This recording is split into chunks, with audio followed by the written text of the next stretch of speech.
তার চেয়ে আর বড় কথা হচ্ছে কি আমাদের নির্বাচনের আমার কাছে সবচেয়ে বেশি ফানি জিনিস লাগে সেটা হচ্ছে হলফনামা।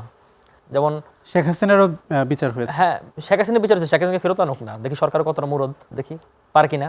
প্রধান উপদেষ্টা বলেছিলেন যে ত্রয়োদশ জাতীয় নির্বাচন ইতিহাসের সেরা নির্বাচনের পথে নির্বাচন হবে এবং সেই পথে আগাচ্ছে কিনা আসলে।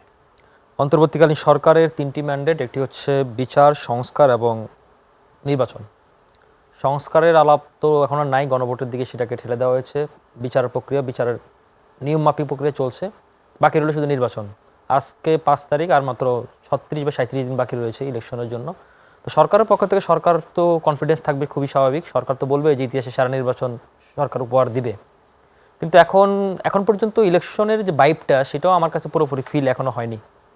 ইলেকশনের মনোনয়ন যে অনেকে অনেক ধরনের অভিযোগ করছে, বিএনপি অভিযোগ করছে, জামাত অভিযোগ করছে, এনসিপি অভিযোগ করছে, পতিত ফেসিবাদ আওয়ামী লীগ তো বলেছে তারা ছাড়া ইলেকশন সুষ্ঠু হবে না, ইলেকশন হতে দেওয়া হবে না।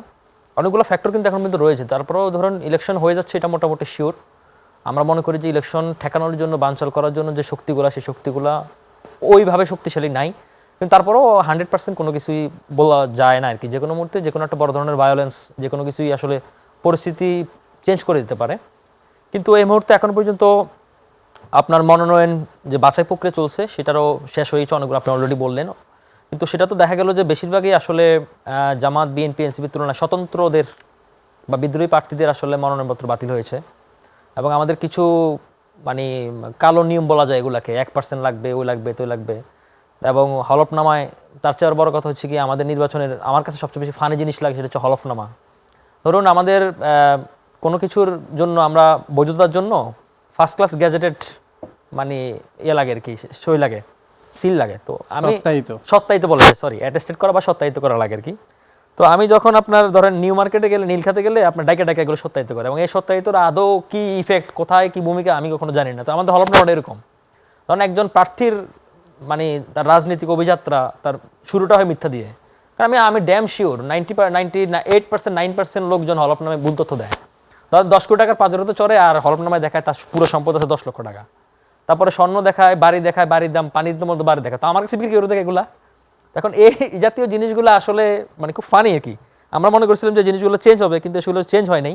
আর যেটা বলছিলেন যে ইলেকশনের কতটুকু সর্বকালে সেরা নির্বাচন, এটা সরকার বলছে, সরকার খুব আত্মবিশ্বাসী।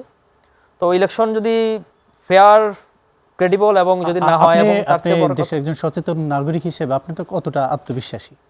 আমি আত্মবিশ্বাসী এখনো পর্যন্ত না পুরোপুরি। কারণ আমি এখনো ওই আত্মবিশ্বাসীও না যে ইলেকশনটা শেষ পর্যন্ত খুব স্মুথলি হয়ে যাবে বলে আমি বিশ্বাস করি না। কারণ হচ্ছে কি, আপনি যদি খেয়াল করুন, এখনো কিন্তু অনেকগুলা জিনিস কিন্তু সরকার জিয়ে রেখেছে। হাদি হত্যাকাণ্ডের বিচার কিন্তু আসামিদেরকে এখনো সরকার ধরতে পারেনি, এবং এর প্রতিবাদে কিন্তু বিভিন্ন জায়গায় আন্দোলন চলছে। 7 তারিখে চার্জশিট হবে, চার্জশিট গঠন করা হবে, কিন্তু আন্দোলন চলছে। এবং সরকার বলেছে এই সরকারের সময় বিচার আপনি আসামি ধরতে পারেন, আপনি কি বিচার করবেন? চার্জশিট বলা তো অনেক কিছু বলা যায়, সরকার তো অনেক কিছু বলতে পারে। যেমন শেখ হাসিনারও বিচার হয়েছে। হ্যাঁ, শেখ হাসিনা বিচার হচ্ছে, শেখ হাসিনাকে ফেরত আনুক না, দেখি সরকার কতটা মুরদ, দেখি পারে কিনা। সরকার যে ডিপ্লোমেসি, আমরা দেখি সরকার পারে কিনা। পারলে তো আমি সরকারকে একটা থ্যাংক ইউ দিব। তো যাই হোক, এখন ব্যাপারটা হচ্ছে কি, সরকার অনেক কিছুই বলতেছে, কিন্তু এবং আপনি যদি খেয়াল করেন, দলগুলো কিন্তু একটা দল আরেকটা দলকে কিন্তু আপনার ঘায়েল করার চেষ্টা করতেছে এবং কথার জালে জর্জরিত করার চেষ্টা করতেছে। এতদিন কিন্তু দেখুন, আমরা জনাব তারেক রহমান দেশে আসার আগে কিন্তু একটা ওভার হাইপ ছিল যে জামাত ক্ষমতা আসতেছে, সবকিছু জামাতের কন্ট্রোলে চলে যাচ্ছে। সেই জামাত কিন্তু এখন আবার বিএনপিকে দোষারোপ করার চেষ্টা করতেছে, এই অন্তর্বর্তীকালীন সরকারের উপদেষ্টাদেরকে দোষারোপ করার চেষ্টা করতেছে। তবে অনেক অভিযোগগুলোকে আমলে নেওয়া উচিত, এবং আমি যেটা মনে করি যে ইলেকশনের এখনো 36 দিন 37 দিন বাকি রয়েছে, কিন্তু এই অন্তর্বর্তীকালীন সরকারের প্রধান উপদেষ্টার অনতিবিলম্বে একটা অর্ডিন্যান্স জারি করা উচিত।